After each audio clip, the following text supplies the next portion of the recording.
Pray to bless our time together as we discuss some pretty heavy issues, and we pray that you'll watch over us this week. In Jesus' name, amen. So, listen, this week we're going to talk about the deal of the Millennium. Now, that comes from a article that Herb Keenan wrote in the Jerusalem Post. I think it was in the Friday issue. So we're gonna talk about that. I'm gonna go through all the points of the plan again, just like I did last week. Talk about some of the reactions to that, and then I have a couple of clips of people. I think I have Natasha Hausdorff near the end speaking to the people at the UN, which was you could literally see their hair catch on fire. And then there was a big convention. I only have one short clip from it. It's called ArabCon up in, I don't even know where it was, someplace in the United States this past week, where it's difficult for me to convey to you how upsetting and distressing it is to see people just caught up in these massive waves of deception. And so I was going to say, I was not going to say anything about Charlie Kirk. I would highly recommend that you go to Frank Turek's. Frank was a good friend of Charlie. He was standing almost right next to him when Charlie was shot, I guess 2.5 weeks ago now. And Frank's been accused of being in on the plot. And I'll see people say, well, you know, assuming he's not in on the plot, this was a good program. And it's such that people would even think that is troubling without any evidence other than somebody standing there and moving their hands during a talk. It is, there are a lot of different theories. The last count I had was at least a dozen different ones. And I saw some guy, I mean, I think he's just doing it for I hope he's just doing it for clickbait. I hope he's not this unthinking.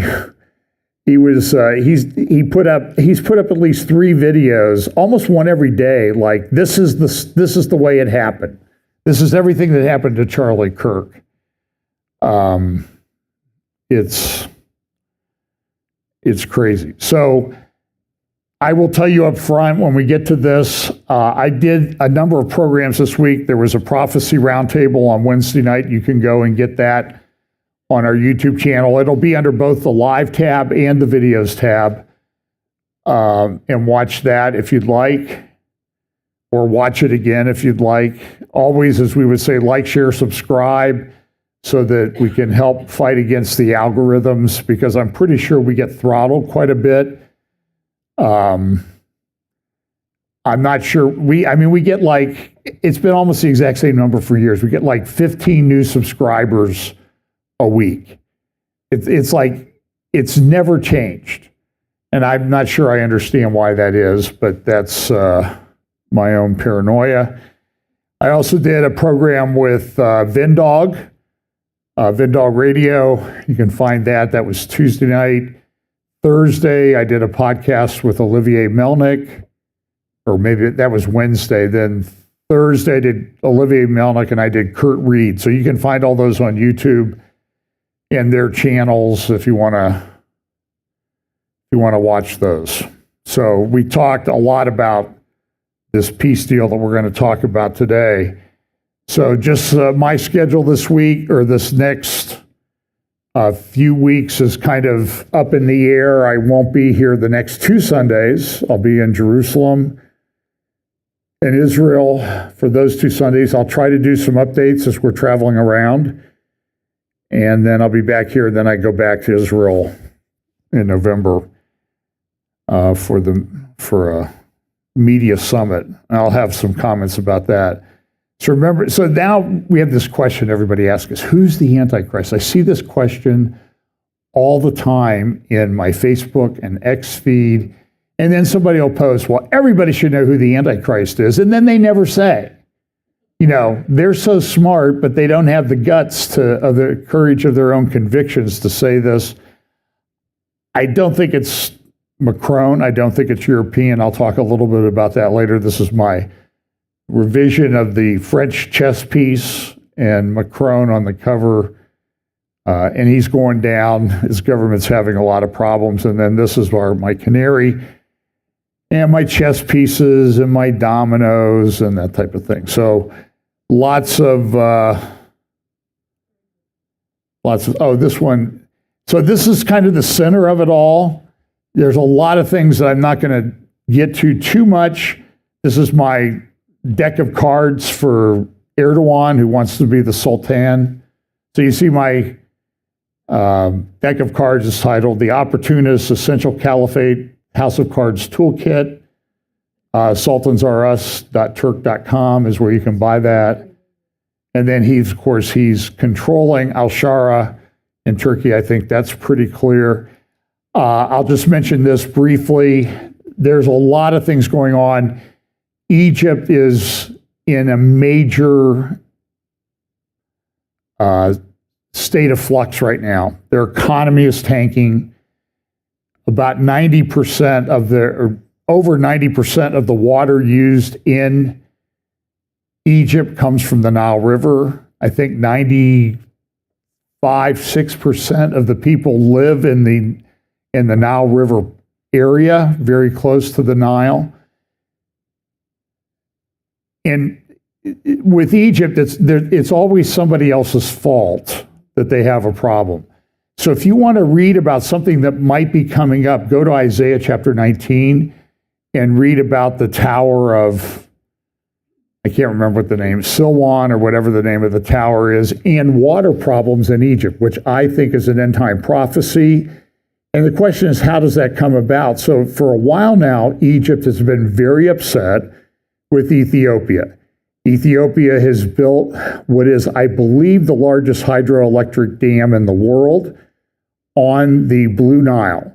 The Blue Nile provides about 80% of the water. It joins with the White Nile in Sudan, but about 80% of the water that goes through the Nile River comes from Ethiopia, the Ethiopian highlands. So Ethiopia built this huge dam. It's called the Grand Ethiopian Renaissance Dam, GERD, which is, I think, kind of appropriately named because it's giving Egypt a case of heartburn. And so what Ethiopia has done is they started filling up the dam. Egypt's been complaining, threatening war, that type of thing. They haven't done that yet. Now Egypt is accusing Ethiopia of releasing too much water because there's flooding in Egypt. So I guess you can't win if you're Ethiopia. But this is a major project for Ethiopia. It's a huge dam. And Egypt has a big dam of its own there, the Aswan Dam. I think that's referenced in Isaiah chapter 19. Egypt has built a brand new capital. I don't think it's occupied yet. Huge skyscrapers and that type of thing outside of Cairo, because I think they gave up on Cairo. They just figured it was too complicated to try to build anything more in Cairo. It's too crowded and that type of thing. So they've built this new administrative capital that is or is not open. So that's my Egyptian chess piece on the right. But Egypt and Saudi Arabia are doing a lot of talks right now. Egypt appears to be violating provisions of the 1979 peace agreement that they reached with Israel under the Jimmy Carter administration, Anwar Sadat, Menachem Begin, that eventually led to the assassination of Anwar Sadat. So the question is, where are we on the timeline? Everybody wants to know. And the answer is, your guess is as good as mine at this point. I think we're certainly getting closer to these periods of time. But I will say this, that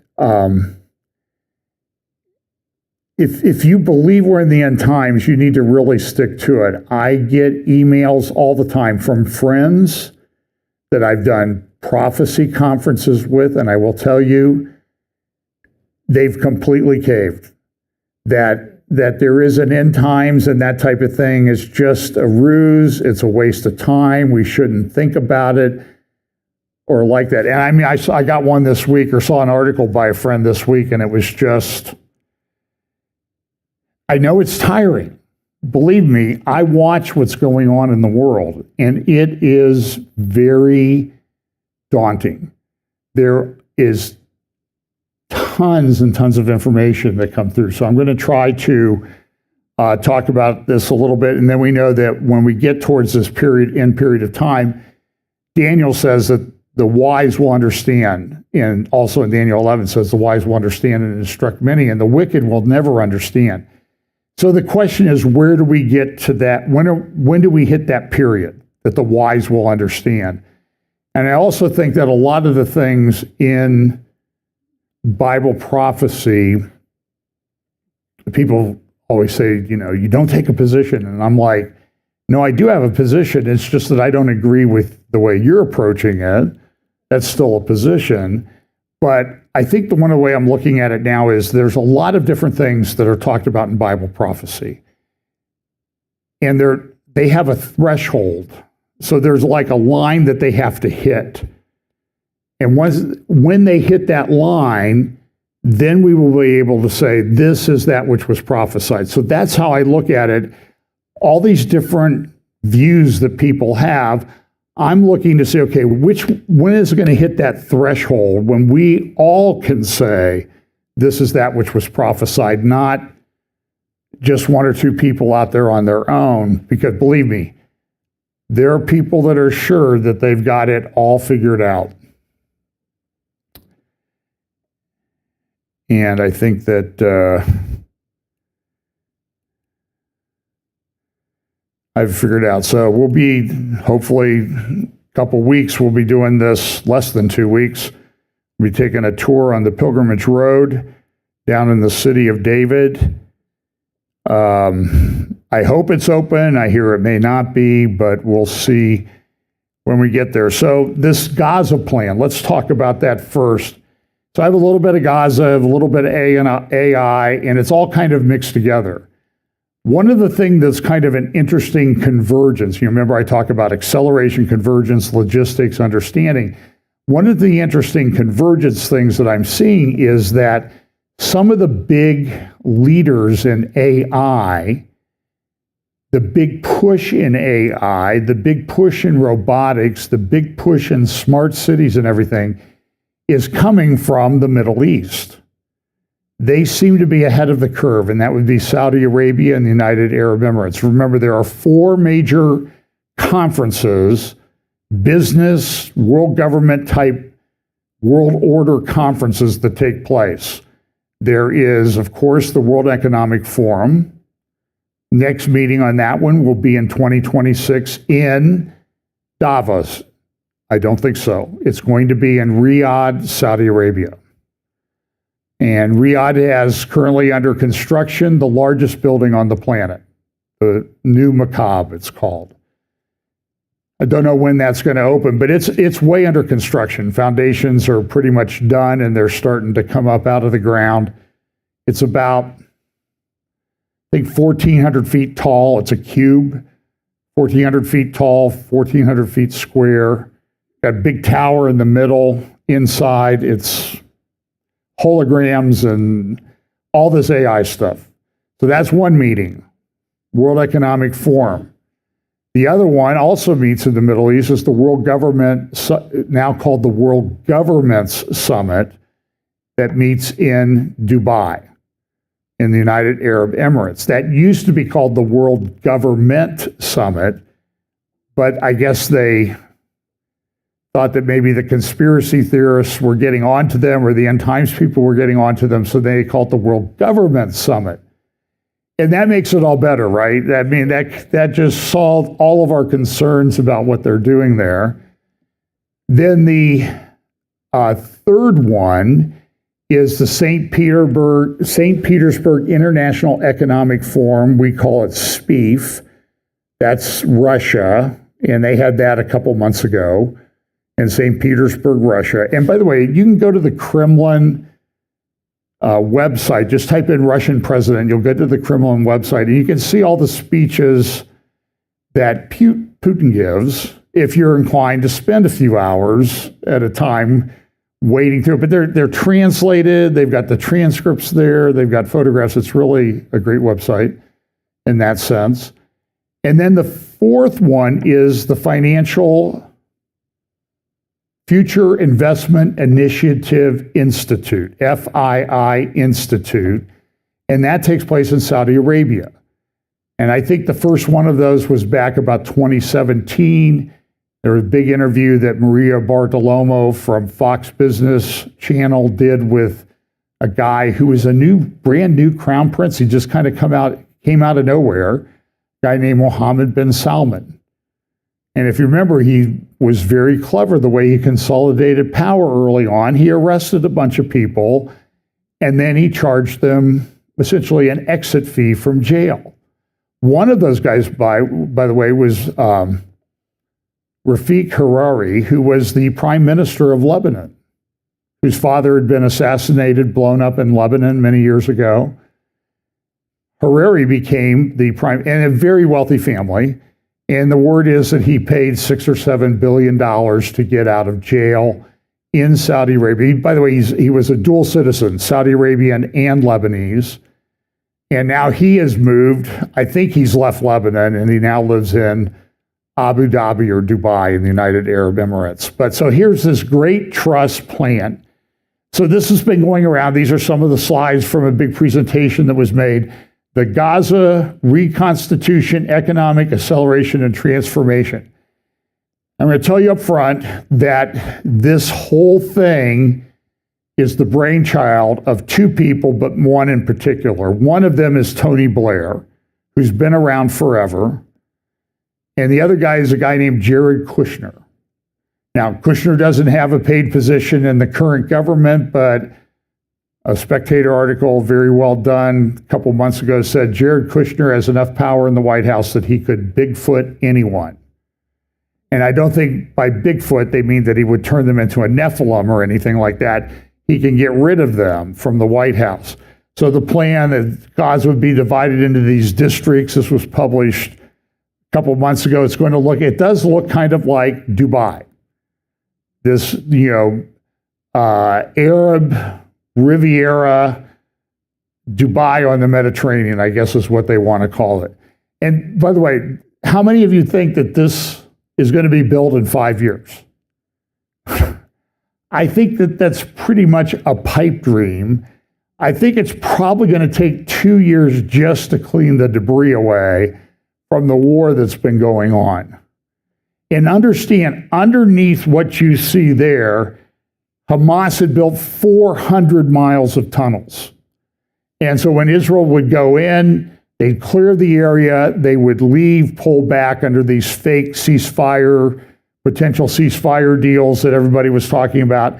Then they go back and the buildings are all booby-trapped again. So you can imagine what it would take in a 40-mile north to south area. We have 400 miles of tunnels. Takes a while to dismantle them. And they found some this week under a hospital, a Jordanian hospital in Gaza. And they found a weapons depot in the hospital, in a corner of the hospital. So this is Jared Kushner talking last year. Played this clip a couple times, but I think it's worth listening to, at a forum at Harvard about Gaza. What do you think about Gaza? Do you have a proposal or an idea or a sketch for how we end this crisis? Sure. So I think the dilemma that Israeli leadership has right now is, do you do a short-term deal that leaves you more vulnerable in the future, or do you take this current situation and try to figure out a way where you can create a paradigm where your citizens will be safe and this will not happen again? So it's a very, very tough dilemma to be faced with if you are the leader of a country. So what I would do right now if I was Israel is I would try to say, number one, you want to get as many civilians out of Rafah as possible. I think that you want to try to clear that out. I know that with diplomacy, maybe you get them into Egypt. I know that that's been refused, but with the right diplomacy, I think it would be possible. But in addition to that, the thing that I would try to do if I was Israel right now is I would just bulldoze something in the Negev. I would try to move people in there. I know that won't be the popular thing to do, but I think that that's a better option to do so that you can go in and finish the job. I think there was one decision point they had. Do we go into Gaza? Do we not go into Gaza? They had the hostages. There really was, I think, no choice but to do that. I think that they were smart to go slowly and deliberately. Gaza's booby-trapped like crazy. They have over 400 miles of underground tunnels. And so I think that they've taken some of the right steps in order to go there. But you have to, again, I think Israel's gone way more out of their way than a lot of other countries would to try to protect civilians from casualties. But I do think right now opening up the Negev, creating a secure area there, moving the civilians out, and then going in and finishing the job would be the right move. Is that something that they're talking about in Israel? I mean, that's the first I've really heard of somebody, aside from President Sisi, suggesting that that the Gazans who are trying to flee the fighting could take refuge in the Negev. Are people in Israel seriously talking about that possibility, about hosting Gazan refugees in what is considered, quote unquote, Israel proper? I don't know. Yeah, I mean, but that would be something you would try to work on. I'm sitting in Miami Beach right now, and I'm looking at this situation, and I'm just thinking, what would I do if I was there? And again, you look at, I mean, with Israel, it's a different thing, right? In Syria, when there's refugees, Turkey took them, Europe took them, Jordan took them. For whatever reason, here in Gaza, there's refugees from the fighting, from an offensive attack that was staged from Gaza. Israel's going in to do, a long-term deterrence mission. And it's... Well, of course, he views everything as a potential business deal. Does my mic seem too high? If you guys could turn my mic down just a little bit, because I'm getting some feedback up here this morning. So they're going to... And I find it hard to believe that he wasn't thinking about this, that he was just sitting around Miami Beach. By the way, he led a group that took over a big gaming conglomerate, EA Sports, this week. It's about a $55 billion deal. So this guy's a major player on a number of fields. So I just see it's a little bit disingenuous. It's nice to see that this is the way John Haller thinks. He always wore that blue suit, remember? It's same suit. And I used to say to PM, I don't know why, I thought Superman was the only one who was allowed to wear the same thing to work every day. And so anyway, so a big meeting with the Muslim leaders and Trump. So here's the 20-point Trump plan. We went through these last week, but I think you need to know what's going on. And these have changed a little bit from what I presented to you last week. Gaza will be a de-radicalized, terror-free zone that does not pose a threat to its neighbors. And Trump has come out and said, you've got to decide this. And so the deadline is 6 p.m. today.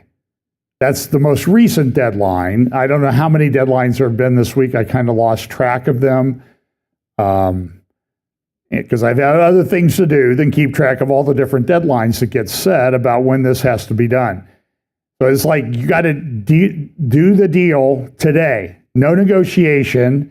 And so what does Hamas do? Well, some of this is okay, but we have some other things we want to talk about. And I'll look through those in detail.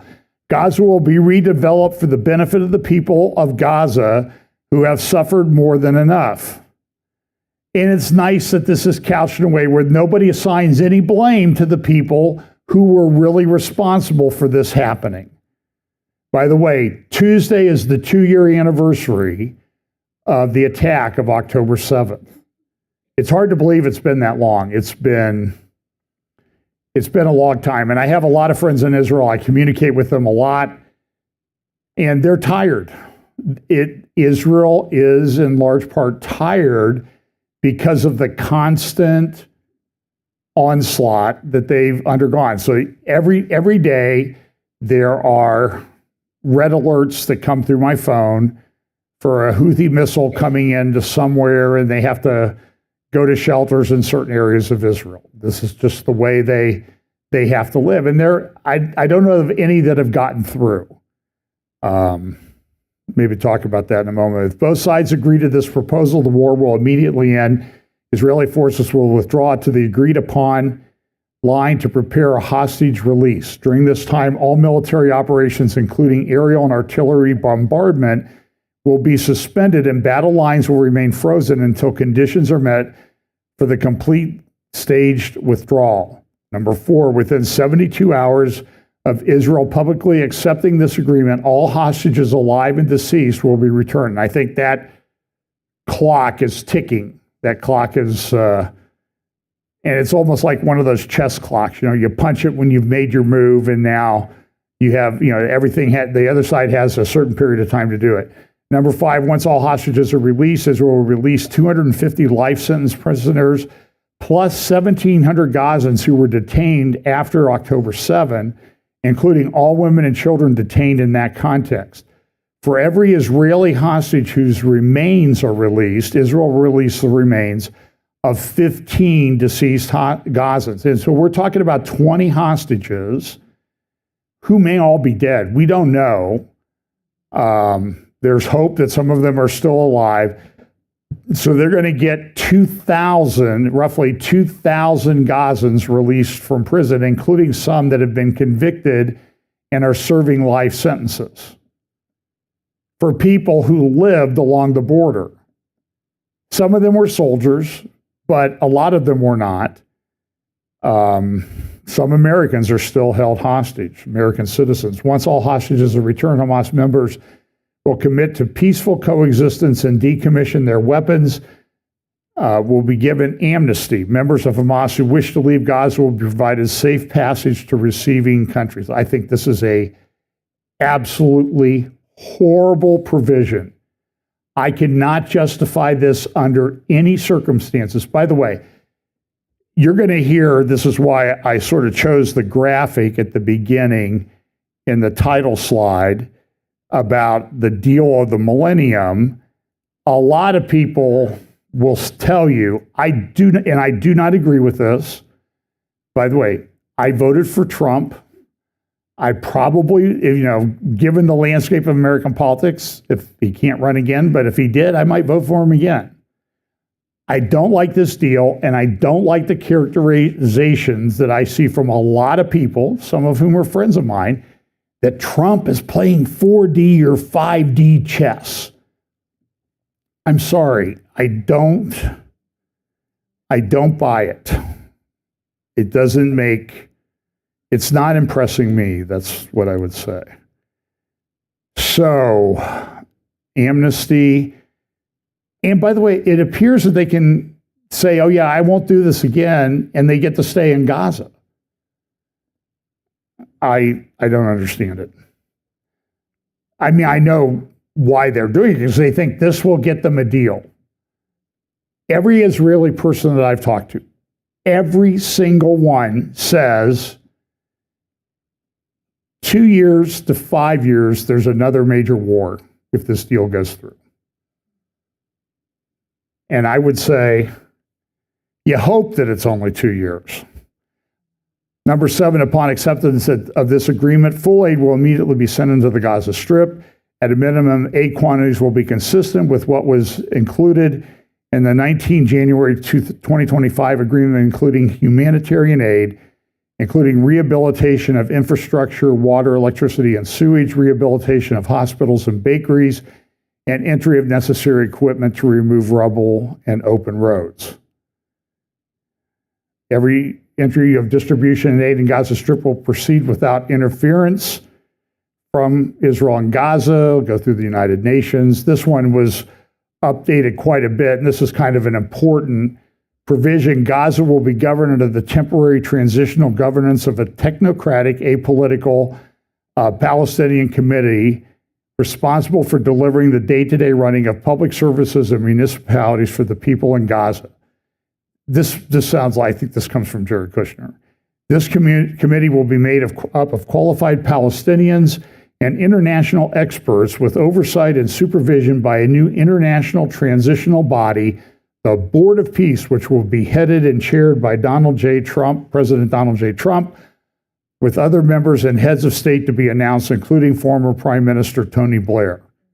And by the way, you can just go back and look up the Manama dialogues from a few years ago in Bahrain. There's Tony Blair and Jared Kushner talking about peace in the Middle East. Jared has been involved in this since day one and continues to be. This body will set the framework and handle the funding for the redevelopment of Gaza until such time as the Palestinian Authority has completed its reform program as outlined in various proposals, including, and this is where they sort of drag in all of these other documents and proposals, including President Trump's peace plan in 2020 and the Saudi French proposal, and can securely and effectively take back control of Gaza. This body will call on the best international standards to create modern and efficient government, that's a technocratic term, that serves the people of Gaza and is conducive to attracting investment. Number 10. Oh, by the way, this comes out of Abraham Shield. Technocratic language that they use is right in there, technocratic language. An economic plan will be created to rebuild Gaza through the convening of experts with experience in constructing modern Middle East cities and through the construction of existing plans aimed at attracting investments and creating jobs. And so what you see here is this kind of the birthing of this joint governmental system in the Middle East. It has a lot of different names that you could give it. The Middle East NATO is one of them. You've got a coalition of Arab governments. And so to get all these Arab governments to come in, you're bringing them in under the guise of we're going to establish peace in this very conflicted region of the world. I have a friend, very smart, says this is the nascent beast system of the end times. And I will say, I am not going to try to dissuade this person of that conclusion because the facts seem to be supporting it right at the moment. This person has been saying this for a very long time and seems to be coming through. So, Trump economic development plan to rebuild and energize Gaza. Oh, that was the old one. So, a special economic zone will be established with preferred tariff and access rates to be negotiated with participating countries. Sounds like something President Trump would go for. No one will be forced to leave Gaza, and those who wish to leave will be free to do so and free to return. We will encourage people to stay and offer them the opportunity to build a better Gaza. Boy, build back better, right? Hamas and other factions agree not to have any role in the governance of Gaza directly, indirectly, or in any form. All military terror and offensive infrastructure, including tunnels and weapon production facilities, will be destroyed and not rebuilt. It talks about demilitarization. By the way, I got this from the BBC, so they spelled things a little bit differently than we do. I'm just saying that I don't believe any of this is going to happen. Now, some people will say, well, Trump just did this to expose them. They were already exposed. Everybody knew what they were about. You didn't need to do this charade, I would call it, to make it look like this. So Hamas is gone, then a guarantee will be provided, and this is where this joint governmental system is being birthed right in front of our eyes. A guarantee will be provided by regional partners to ensure that Hamas and the factions comply with their obligations and that new Gaza poses no threat to its neighbors or its people. And all of these Arab countries are buying in on this because why? They think they're going to get a slice of the money and everything that's going to flow to rebuild this Dubai on the Mediterranean. United States will work with Arab, and again, here's more about this system being created. The United States will work with Arab and international partners to develop a temporary international stabilization force to immediately deploy in Gaza. By the way, is any one of these international stabilization forces, usually done under the auspices of the UN, has any one of them been successful? How did Lebanon go? How did Haiti go? How did a number of different places in Africa, how did those go? And usually what you get is you get a lot of soldiers who are involved in this who get charged with accused of sex crimes and trafficking. That seems to be where they have the most success, using the scare quotes. Israel will not occupy or annex Gaza as ISF, the International Stabilization Force, establishes control and stability The Israeli Defense Forces will withdraw based on standards, milestones, and timeframes linked to demilitarization that will be agreed upon between the IDF, ISF, the guarantors, and the United States, with the objective of a secure Gaza that no longer poses a threat to Israel, Egypt, or its citizens. And that's kind of interesting. Why are they saying a threat to Egypt?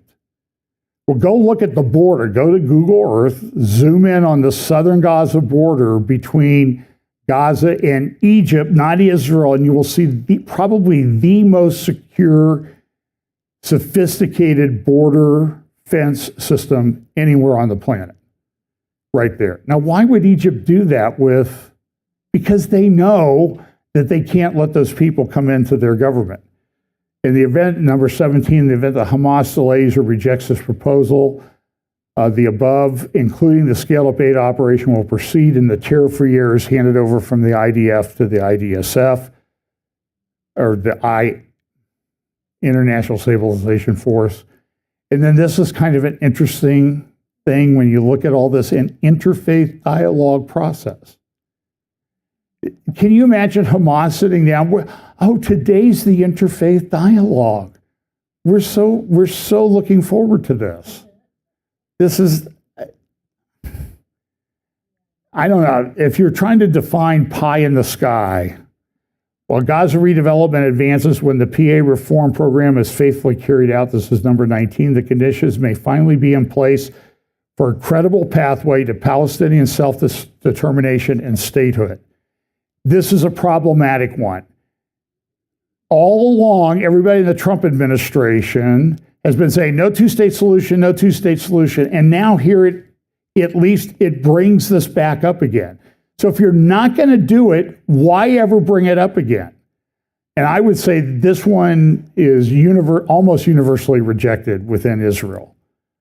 And so this is also part of that thing that came from the thing. So then number 20, the United States will establish a dialogue between Israel and the Palestinians to agree on a political horizon for peaceful and prosperous coexistence. Now, somebody did a very good job of looking at, okay, what happened? So when you look at these different points of how the Gaza response went, 13 of them have been pretty much rejected and 7 accepted. So terror-free zone, demilitarization, international stabilization force, border control, no Hamas role, technocratic governance, international oversight, redevelopment, economic vision, political horizon, dialogue mechanisms, interfaith reform, fallback plan.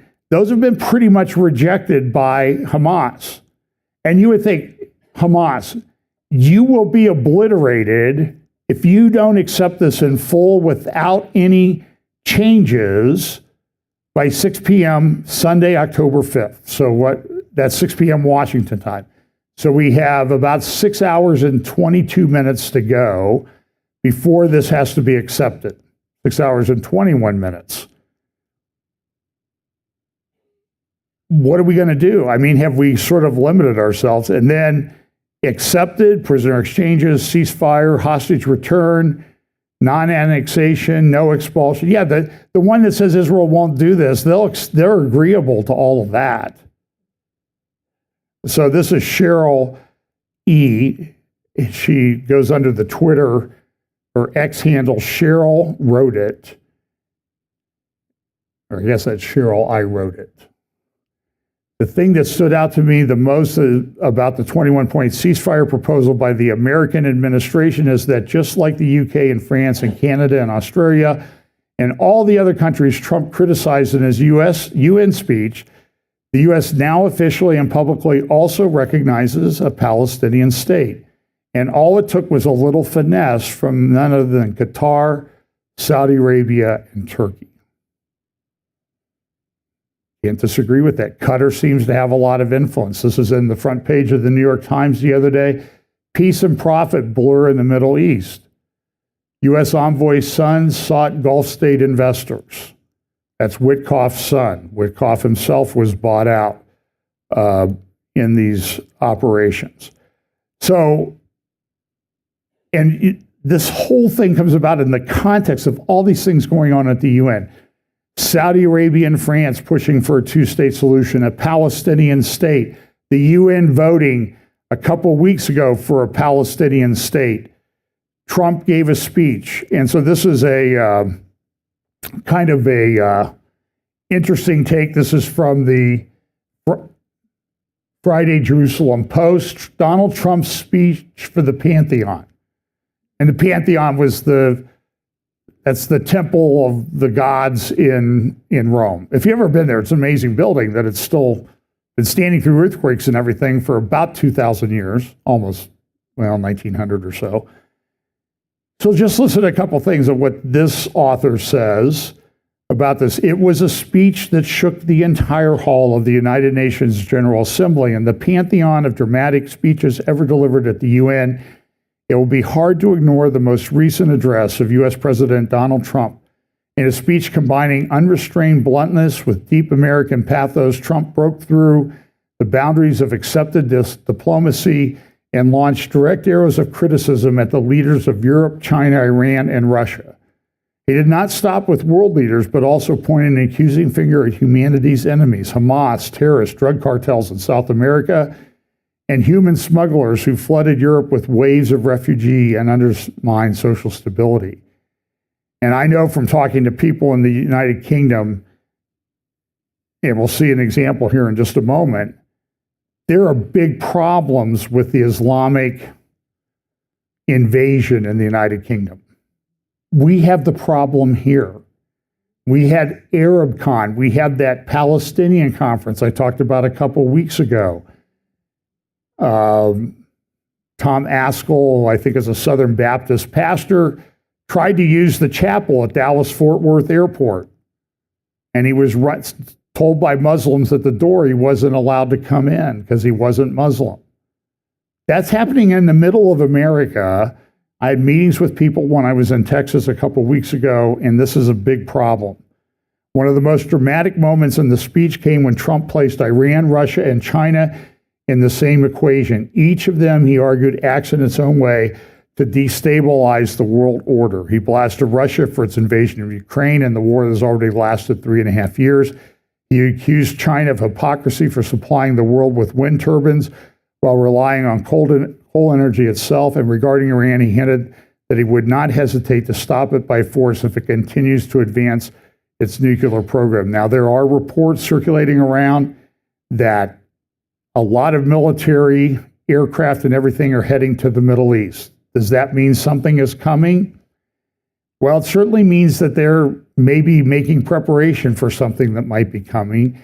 And then there was a report I saw last night that in passing through diplomatic channels that all Americans are being told to leave Iraq. That usually is not a sign that they're building a new resort there that you'll want to go to.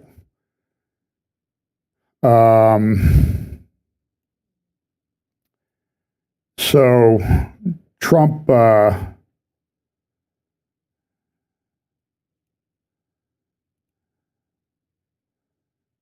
says Hamas is ready for peace and tells Israel to stop. And so he just comes out and he says, they accepted it, stop bombing Israel, just stop bombing. And then here's what he said in a little talk in the White House. This was on October 3rd. I want to thank the countries that helped me put this together. Qatar, Turkey, Saudi Arabia, Egypt, Jordan, and so many others. So many people fought so hard.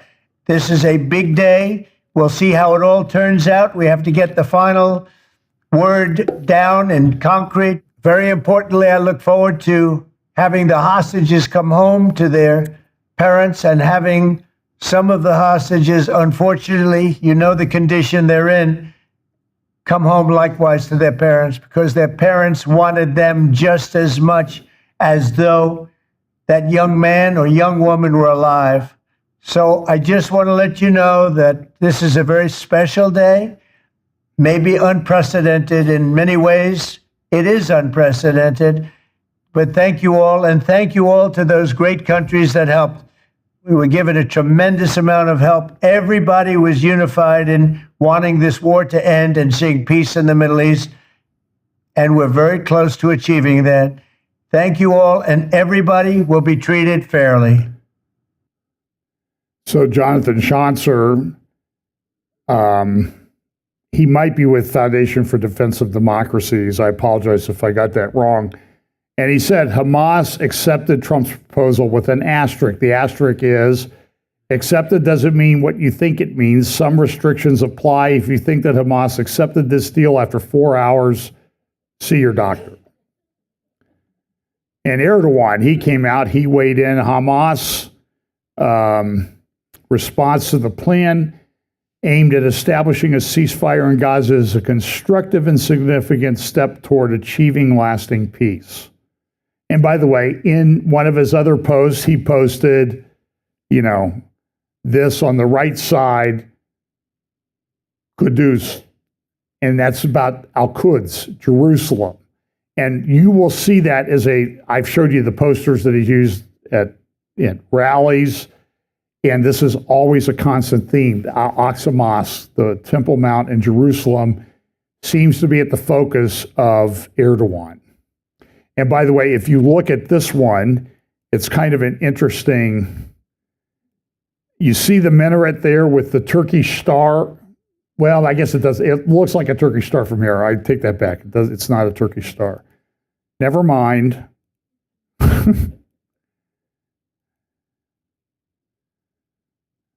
Maria Medvin said this. Trump's plan had 20 points. Hamas agreed to the marginal least consequential 7 and rejected the most important 13. They didn't even meet him halfway.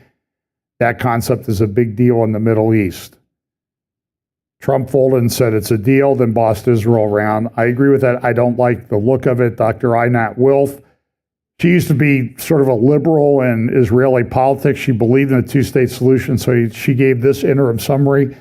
Trump issues an ultimatum to Hamas to say yes to his outline. Hamas said yes to something else. Trump decides that Hamas said yes to his outline and demands that Israel act if that's the case.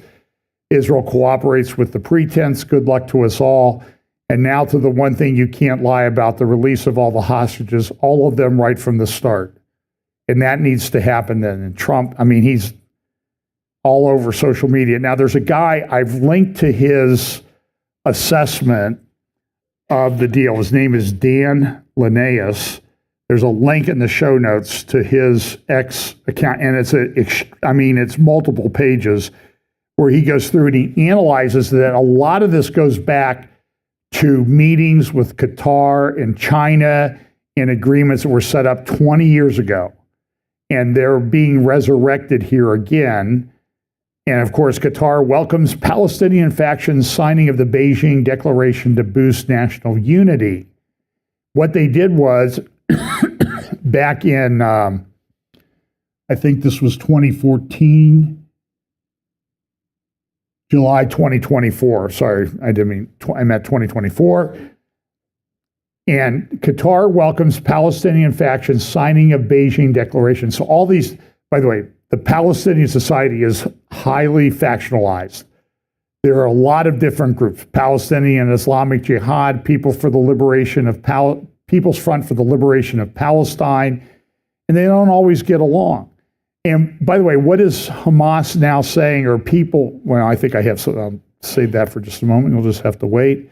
Same time this is going on, talks about this railway from Syria, from Jordan up through Syria to Damascus to Istanbul for transfer of oil, other goods, and that type of thing. Everybody's got a roadmap, I guess, or a highway or whatever they're trying to do. And so what happened was, of course, we had this flotilla that was going to Gaza. And Greta Thunberg and all these liberal left-wing lunatics were on the flotilla. We're going to deliver aid. There was like 20 ships in the flotilla, and they're doing things like shooting flares in the boat and the flares hitting another boat or coming back and hitting the ship that they're on. And so Israel just said, enough of this. We don't want them. one solution would have been let them get to Gaza and let them go into Gaza and shut the door behind them and let them stay there for a while without protection. How long? And of course, then what they would say, oh, Israel's being cruel to us. So Israel detained them, and now everybody's going, oh, look what Israel did. It's so bad. They're so mean. They're so nasty. And so there's been this global outrage against Israel. And this is kind of interesting. October 7th happened, and what did you have almost immediately? Protest marches, claims of genocide. They haven't even gone into Gaza yet, and they're already starting these claims. It's almost like the whole thing was kind of orchestrated, don't you think? And now, as soon as these people, they knew that Israel was going to detain them and ship them back home, and they all had videos. They were all putting up X tweets and everything. Oh, this is so terrible. I'm a citizen of Sweden. Please help me, my government. I'm being detained by Israel, and I'm being tortured and all this stuff. And the Israeli people, the Israeli soldiers went on the boats, and guess what? They didn't find any aid. It was all a sham and made up. So what happened, though, was, again, it seems almost as if it was pre-planned, that they detained people, and then this is what you see. Millions rally across Italy to support aid flotilla and Palestinians in Gaza. Millions in Italy. Hundreds of thousands in other places, all simultaneously coming out with flags and signs and all of this. It almost seems as if it was pre-planned and orchestrated, just like it has for the last 2 years.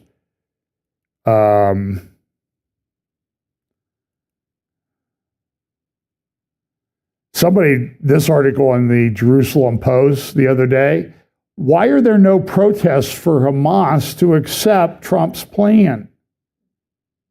You haven't seen one sign saying, Hamas, accept the plan, end the war. They don't want it to end. That's the whole point. So,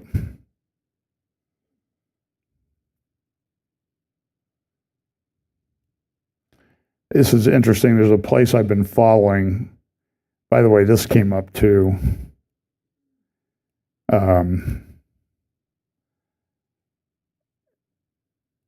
Here's another. Trump's business expands in booming Gulf real estate at the $1 billion Red Sea deal. I don't like the look of this. I'm sorry. I think it's a very bad look. And this is from the Saudi Post. A Pakistani Sunni council said this: under the current circumstances, we affirm that we are one united nation, one Ummah, one united Islamic nation, trusting in the wisdom of the Saudi leadership and supporting the efforts of the Prince of Peace, Mohammed bin Salman, for the two-state solution. Kind of interesting. And so you can go to Saudi Post. But this is the other thing that Trump did was he signed this executive order saying if you attack Qatar, it's almost like Article 5 of NATO. If you attack one NATO country, all the other NATO countries are to come in. So he's sort of said this with Qatar. If somebody attacks you, we need to respond. By the way, Israel doesn't have an executive order like this. I'm just telling you, there's things about this that make no sense to me. Even if people are just doing it for a show.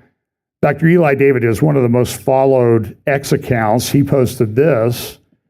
When Jared Kushner last led Middle East peace efforts, he delivered the Abraham Accords, the most Middle East peace deals in history, U.S. history. Expect even bigger breakthroughs this time. So there's a lot of optimism, a lot of people. Trump's playing 4D chess. He's got this all figured out. I'm just saying is on the surface, to me, I don't like it. I don't think it makes sense. And I think there are a lot of problems. And then he posted this on Truth Social yesterday.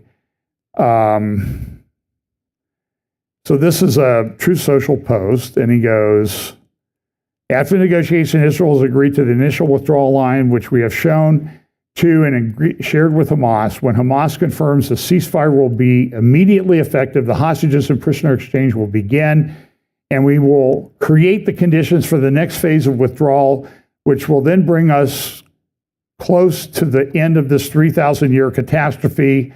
Thank you for your attention to this matter, and stay tuned.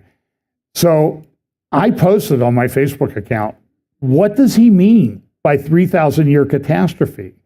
Because if you go back 3,000 years, that's around the time of the beginning of the Davidic kingdom in Israel. And I don't know what he meant. I'll be honest with you. It's a complete mystery to me and almost everybody else that has responded.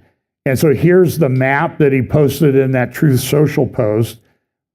Here's the map when they were doing the Gaza plan earlier this. By the way, Netanyahu was at the White House like Monday, Tuesday.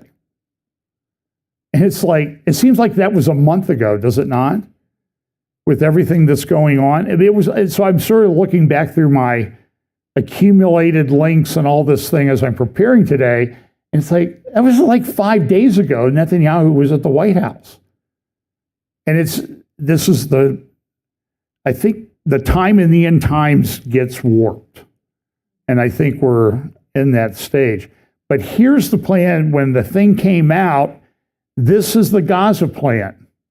Now, I want you to look at this Trump end of Gaza war. I want you to look at the font used in the thing. I want you to look at the color scheme, the color of the ocean, because we remember back in January 2020, there was this Peace to Prosperity plan, and it had a couple maps in it. It had a conceptual map, the state of Israel, and a future state of Palestine. And I'm just going to suggest to you, it looks like that came from the same computer, same template, same color scheme. I don't think I'm overmaking that. The same font style, the same colors.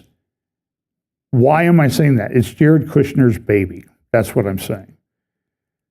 So I want you to, there's also some links to one of her posts. I think some people are very creative with their usernames on X and their handles. So this one is Insurrection Barbie, Defiantly Free. So I followed her because she's writing some very good analyses of what's going on. She has an excellent post, I think it's in the show notes, about how to analyze Candace and Tucker.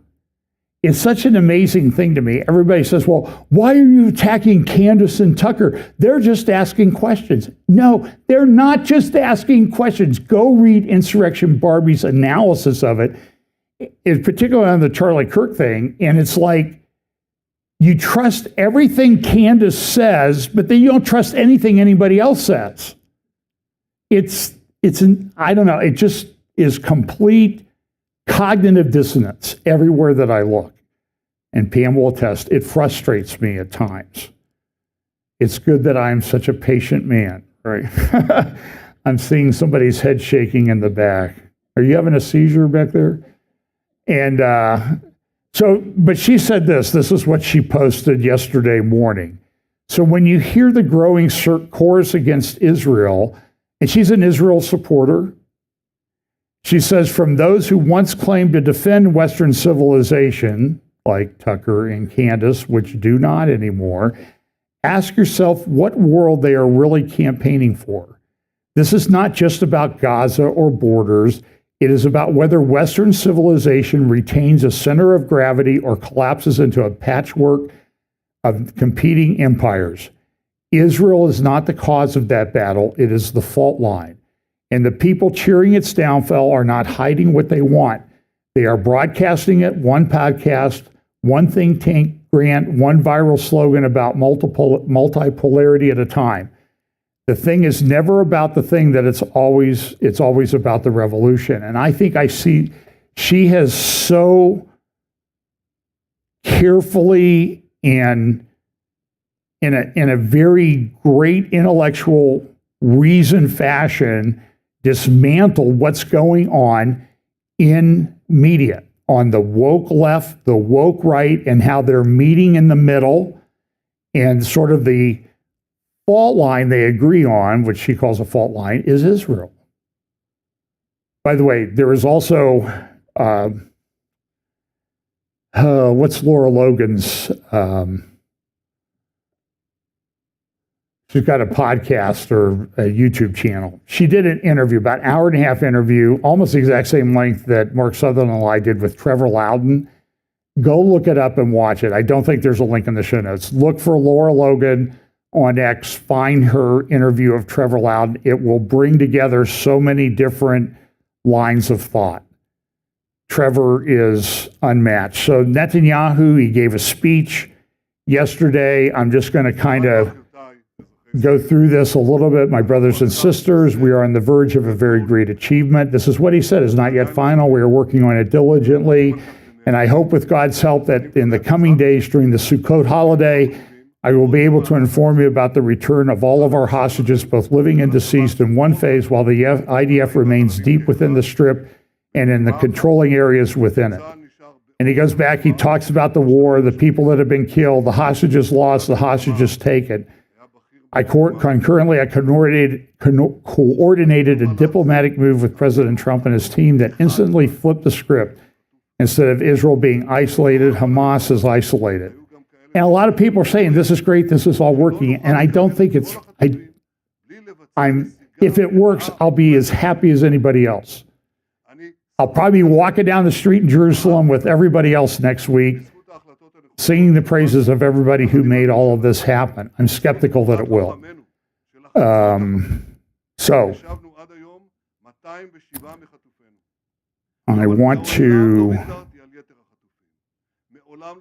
a lot of things going on with Putin, Ukraine. He gave a big speech and discussion at the Valdiv discussion group this week in Sochi, Russia, near where he has his big house, his billion-dollar house on the Black Sea. Yes, billion-dollar house on the Black Sea, protected by about the missile defense systems around his home on the Black Sea is about 25% of what is protecting all of Moscow, a huge city.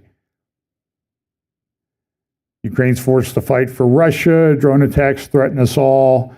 And a great article, there's a link to it in the program notes of Anna Stradner in the Telegraph the other day, Friday.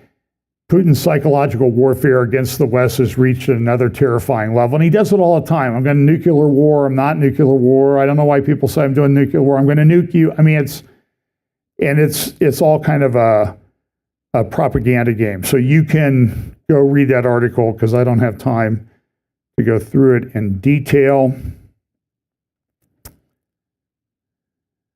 Let's see here.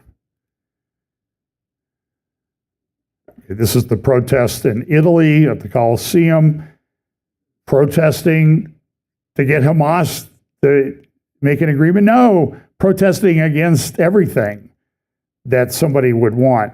Good article in Israel Hayom talking about the peace agreement and all the different things. There's a big factional fight in Israel. I don't know exactly what Ben Gvir, some of the people in the coalition, what their position will be. A lot of people say this is the end of Netanyahu. I don't know. Netanyahu's come back from the dead many times in his political career, but it'll be interesting to watch, maybe, and watch up close maybe next week. So this is what happened in Manchester, United Kingdom, on Yom Kippur. This guy went to a synagogue and engaged in an attack, stabbing. He had a bomb vest. He was shot and killed. 2 other people attending the synagogue in Manchester were killed. And this is not a fly-by-night synagogue. Natasha Hausdorff, the great UK Lawyers for Israel, she's the head of it, but she's part of it. Huge advocate for Israel, very articulate. She said a year ago on October 7th, I was at that synagogue to celebrate the 1-year anniversary of the October 7 attacks. So this kind of brings us home. This is right in Manchester. As it says, 2 were killed, rammed into the building, got out, began stabbing. It appears that his father is, and this is from the Times UK, Jews living in a climate of fear and aggression. I think that's exactly right. This guy was out on police bail for alleged rape. His father is a doctor who supported the October 7 attacks, a surgeon. And so they were arrested. And so what happened in London and Manchester? Well, they had these big pro-Palestine, pro-Hamas demonstrations. Nobody's showing any sympathy for the people who were stabbed on the high holy day of Yom Kippur. And this was a good article from the Times, peace deal, no one showed any interest. And what were some of the signs carried at this protest? Abolish terror laws. This is anarchy. This is very serious stuff. And if you don't think it's coming here, Sarah Adams, go follow her on X. She's very smart about the situation. She thinks something like that is coming here. And she said it's going to be hospitals, it's going to be churches, it's going to be in multiple places across the country. And so, I mean, look at this guy. He's got a Nazi symbol over the Star of David.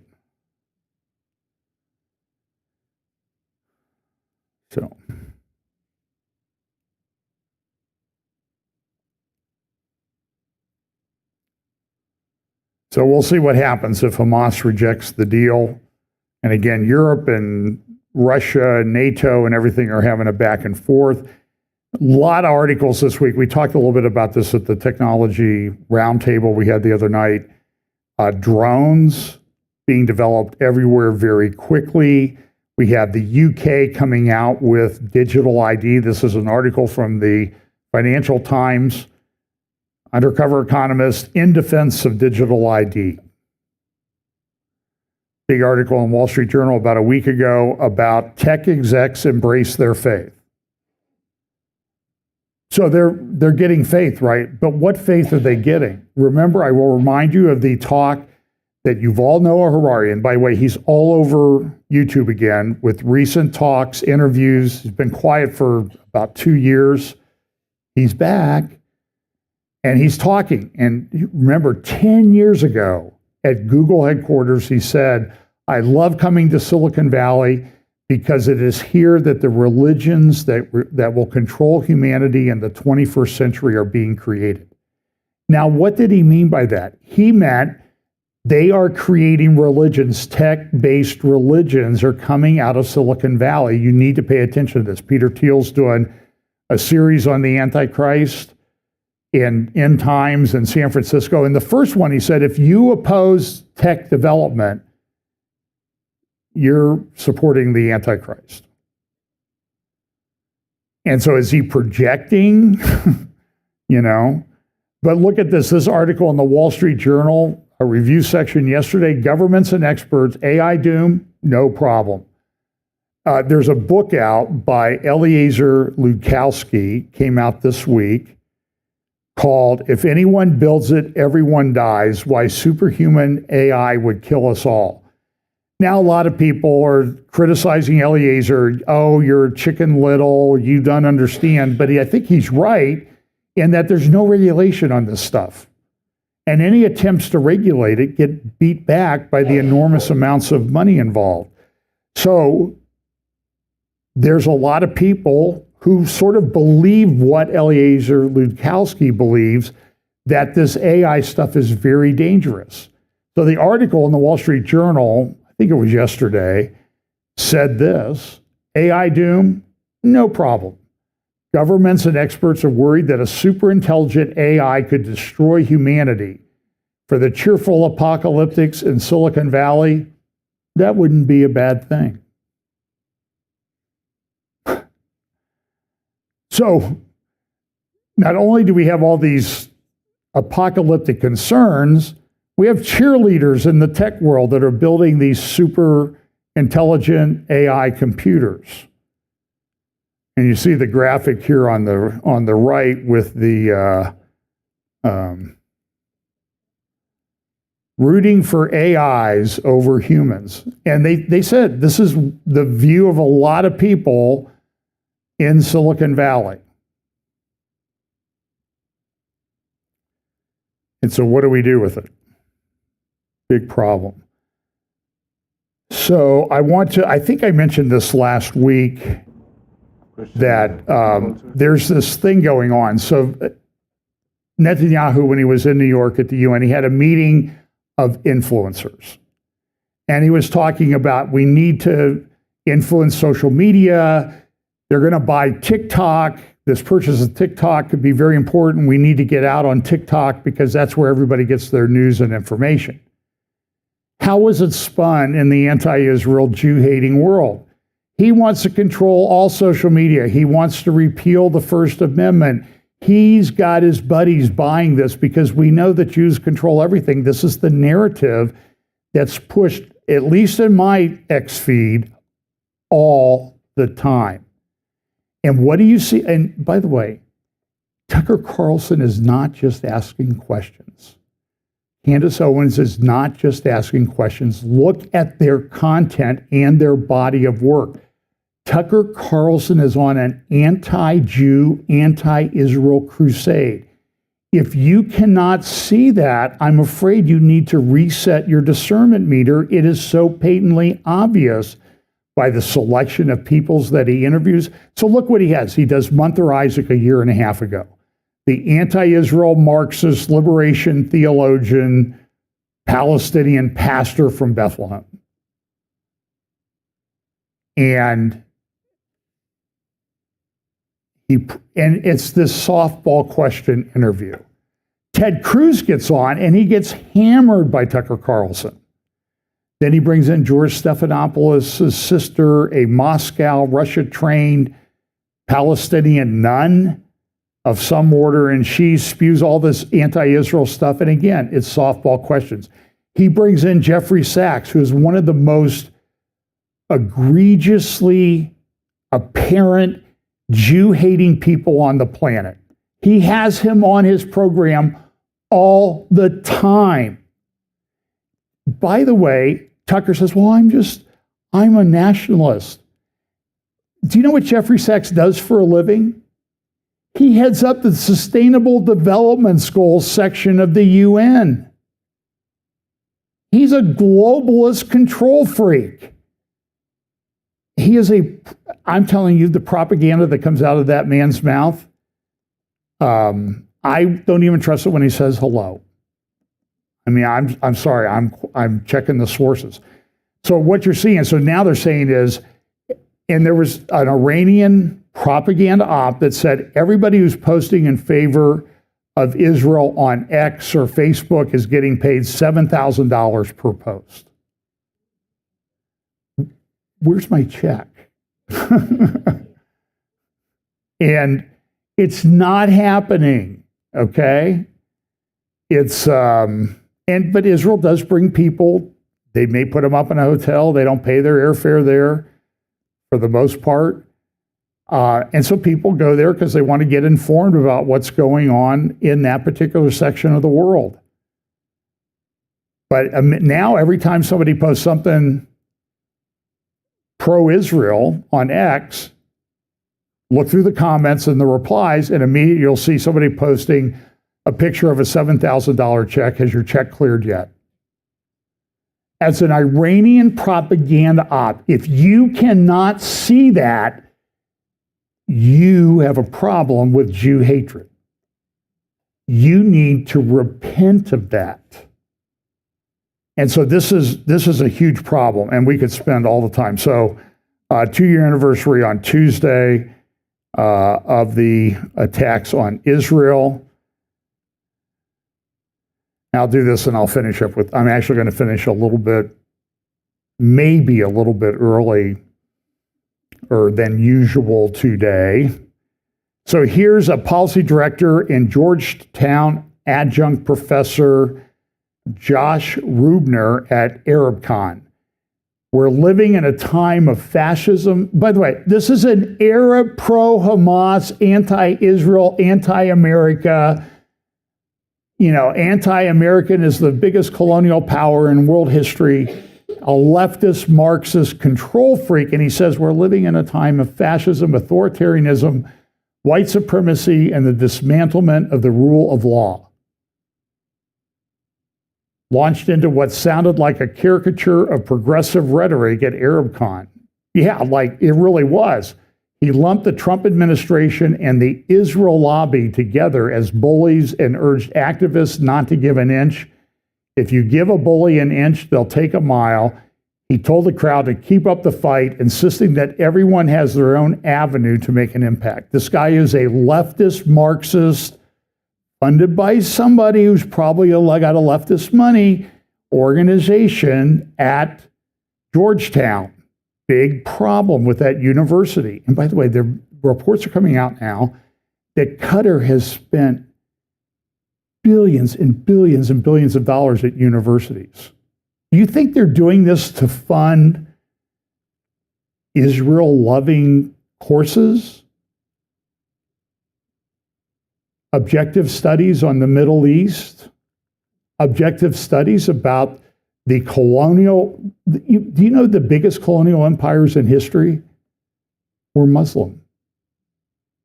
Go look at the maps of history. Go look at the Umayyad dynasty. It went all the way from Iran, all the way through Middle East, North Africa, up into all of Spain, all of the Iberian Peninsula, all the way up into France. In the other direction, they knocked on the door of Vienna for 800 years trying to get in. And so they're gaslighting you. You're a colonial power. No, you're a colonial power. Stop with the lies. So here at ArabCon, they're going to ask a question of a professor. I can't remember. I think she's at Georgetown or George Washington. And she's a big Marxist. And they're going to say, should we apologize? Well, listen to the reaction when they ask a question about October 7th. So, Professor Rabab, I have two questions in this part. Is that, so we've seen obviously the students on campuses, but there's also then the academia, the professors, and who seem to be also more comfortable now talking. Have you seen that among your colleagues that they've been, and how much we sometimes get uncomfortable talking about October 7th, and as Americans, but how much of that is sort of directly from the, I guess, magnitude of that it just created this like question asking more than anything ever else has before. And, are you seeing your colleagues feeling more empowered to say things, probably because of your steadfastness over all these years? And then finally, do you condemn October 7th? Ha ha ha, could you condemn October 7th? Ha ha. I condemn Israel and the United States and all oppressions and imperial wars. That's what I'm talking about. Very good. That was an easy answer. And I never ever condemn Palestinian resistance and anyone resistance around the world. Those who are here and who are around the world, write it up. That's right. Okay, so anyway. Okay, so that's a big hardy har-har, right? Do you condemn October 7th? She just said, I condemn all Western imperial powers. I condemn the United States. I condemn Israel. I never condemn Hamas or the Palestinians or any of the resistance. Yeah, can you imagine taking a class from her? Try to get your money back. I will try to do that. She was speaking English, so I didn't think I had to close caption it, but I guess I probably need to. So here's somebody who speaks English very clearly. When you go to a restaurant, they bring you that, is it lime sherbet or something to cleanse your palate between courses? And I never understood it exactly, but here's a palate cleanser. This is Natasha Hausdorff. She went to the UN Human Rights Council the other day, and she got a couple minutes to talk. And she talked as only she can. It was very direct. This is the perfect example of speaking truth to power. As I said, go look for the interview on her X account, Halstorf Media, and she did an hour-and-a-half interview with somebody the other day about answering questions on Israel and Palestine and international law and that type of thing. So here she is. This is the belly of the beast. This is that big room, the Human Rights Council. They meet in that room in Geneva that looks like the ceiling's dripping down on them, that like stalactites or whatever. So here's Natasha Halstorf. You'll see a little intro, then she'll talk, and then you'll see the UN representative respond. Excellencies, distinguished participants, we will now continue the general debate on the agenda item 8. We proceed with a list of national human rights institutions and non-government organizations. I give the floor to United Nations Watch. Chair, the United Nations was intended to be the chief guarantor of international law, and this council, the principal guardian of human rights. What a catastrophic failure for humanity and the civilized world that it has allowed itself to become the main mechanism by which terrorists, bigots, despots, and dictatorships weaponize international law, to become the mouthpiece of internationally prescribed terrorist organizations, to become a platform from which to propagate heinous blood libels against the only Jewish state, blood libels of occupation, ethnic cleansing, colonialism, apartheid, genocide, terms which, having been so inverted against Israel in order to demonize it, have become meaningless. This council has become the world's most prolific disinformation laundering facility, because when so-called human rights organizations openly publish Hamas propaganda, they depend on this council, its commissions, its rapporteurs, to repeat those lies. They depend on that disinformation being parroted by the UN General Assembly, the ICC, the ICJ. And once that cycle of fraud is complete, those NGOs that fabricated the lies point to the UN's endorsement as proof of their veracity. Future generations will observe how easily these supposedly illustrious institutions were hijacked, and they will hold you please all conclude. responsible. Your time is up. I would like to call on everyone to adhere to language that is commensurate with the dignity inherent to the discussion on human rights issues. Everyone has the right to express his or her views, but this should remain within acceptable framework. President, the Vienna Declaration and Program of... By the way, so I'm going to skip this. This guy goes on about digital IDs and all the stuff you're doing and controlling speech and all the things you want to do. But what you didn't see before Natasha spoke was Israel's committing genocide. Israel's the most evil. And then this lady has the audacity to say, Natasha, we need to be, kinder in our speech, more genteel, more dignified. And you can do a complete mashup of everything they said in this. You can find this on the UN multimedia website. This is a fraud on humanity. These people sit there in Geneva, they make lots of money, they go out to expensive cafes, all on taxpayer dimes, and they don't accomplish anything other than demonizing Israel at every opportunity or carrying the water for people who want to put in digital IDs, central bank digital currencies, and all that thing. I'll tell you what, let's listen to just a little bit of what this guy says, because it's actually pretty good. Action affirm the duty of states to promote and protect human rights in accordance with their constitutional order. Yet the just finalized political declaration for the upcoming World Summit for Social Development in Doha threatens to undermine these very principles. Behind vague terms like sustainability, equity, and inclusion, the text embeds deeply controversial concepts that were never agreed upon as human rights. The promotion of abortion and gender ideology, global digital surveillance with no safeguards for privacy. We see where this leads. In the UK, the Prime Minister has proposed digital IDs rules so strict that without one, you could be barred from work. Provisions that censor dissent, rebranded as combating misinformation, top-down radical climate policy that could lead to travel restrictions, food controls, or even digital carbon rationing. If adopted in November, such a declaration would entrench Agenda 2030 as a global blueprint for years to come. Once embedded in UN language, these provisions filter into court rulings, funding, trade. This is not cooperation, this is coercion. The Vienna Declaration was meant to defend human rights, not rewrite them with ideological reinterpretation. We as Citizen Go, with the support of hundreds of thousands of citizens, urge member states to reject any declaration that undermines life, family, sovereignty, or the very freedoms that preserve our way of life. Better no declaration than one that imposes global top-down policy under the false pretext of development. Thank you. Okay, that was pretty good.